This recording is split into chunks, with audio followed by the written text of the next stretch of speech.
Nobody wanted to share a championship. I mean, and especially if the team that was going to keep you from winning it outright was University of Texas. So once that we knew that it was shared, that was forgotten about. We're going to play at home against the University of Texas, and that's going to happen. We're going to win it. It wasn't just about winning the championship, it was about beating Texas. We wanted to go for the juggler. We wanted to win the championship. We wanted to be the outright champions. I was a transfer student coming in from junior college, and Coach had a lot of guys returning. He also brought in a lot of junior college guys. I think it was about 5 of us, because he wasn't happy with the way the season had ended the previous year, the 73-74 season. Here comes a couple of junior college guys, more than a couple, and a fresh look, a very competitive group showed up on campus, and it was a confluence of experience of guys being here in a program that were good, with a combination of some other junior college transfers that came in that made us pretty special.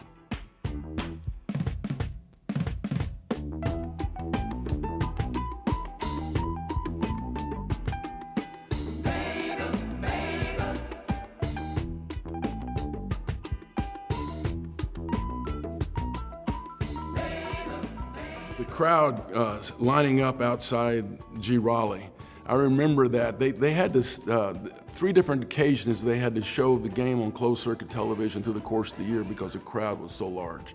This particular day was a noon game. We lived in Kane Hall, and so as we got up, we saw that crowd forming that morning, and it went all the way out to Welborn Road. And so I'm getting goosebumps thinking about that right now, because if you couldn't get ready to play watching that crowd form, for you have an ability to win the Southwest Conference Championship outright against University of Texas, there's something wrong with you, because it was phenomenal. And then again, we would be in the locker room, and in G. Raleigh, it was so close quarters, you could hear the band and the crowd doing pregame yells. And so it would just reverberate in our locker room. And I mean, it would be hard to not just to get up out of your chair and just get ready to go do something. And when we ran down that tunnel out on that floor, it was just, you felt like you were 2 feet off the ground.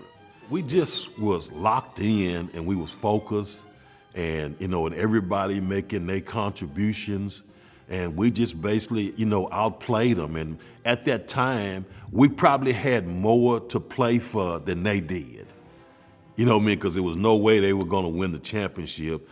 They had the year predicted that they would be better, and it wasn't that way. So there was more motivation probably for us than it was for them. And we just happened to get off to a good start. It was like, the old deal that, you always teach somebody, you get up on them, you get them down, don't let them up. Don't make them get encouraged that they could win. We would go in, it wouldn't be a delay, but it'd be a very deliberate offense. And if you overplayed, we'd backdoor you.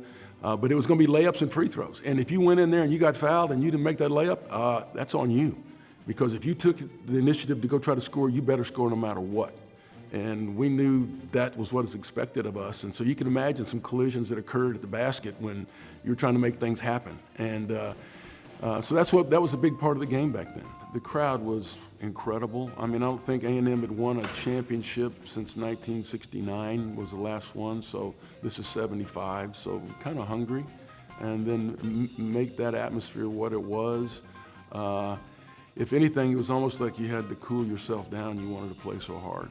Coach took people out at the end of the game at different times to be able to get the recognition that he wanted the crowd to take part of. So it was a great way to win it. It wasn't like it was something that was waiting for the outcome to be determined. It was, and it was a fun way to win it.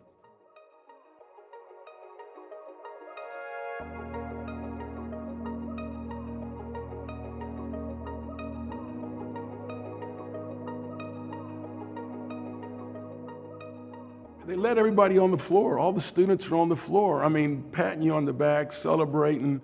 They were a part of us. They really were. I mean, how many games were they the impetus or the part that carried us over the hump? They really, we worked and we were good, but that crowd, I cannot diminish the amount of impact they had on us. It was such a celebration that, how Jimmy V gets the thing running around trying to find somebody to hug. We were trying to figure out what to do, who's gonna cut the nets down. And, back then they didn't have the ladders, so the students came and hoisted us up on their shoulders for us to be able to cut the nets down. So it was a very joyous time. Once we got through with all that celebration, we get ready to run into the dressing room, and we think, where's Coach Metcalf? So we find him, we drag him into the locker room and throw him in the showers, with his suit and everything on.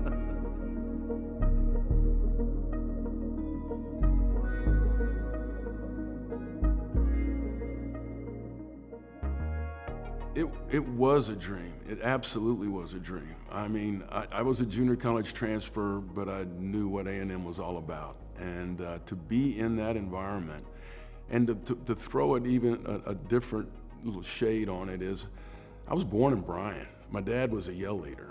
My mom's from College Station, so I grew up, even though I lived in San Antonio, I grew up an Aggie. I grew up around G. Raleigh White, and even met Shelby when I was in junior high, just going to a game. And for me to walk down that hallway and then to come out of that locker room and then to be a part of a championship team of the Southwest Conference and be captain of that team, I mean, I can't even put that into words. I mean, that's something that I don't know if I dreamed that big back then, there's no way, but to be able to play there and do that was something that's absolutely a lifetime memory.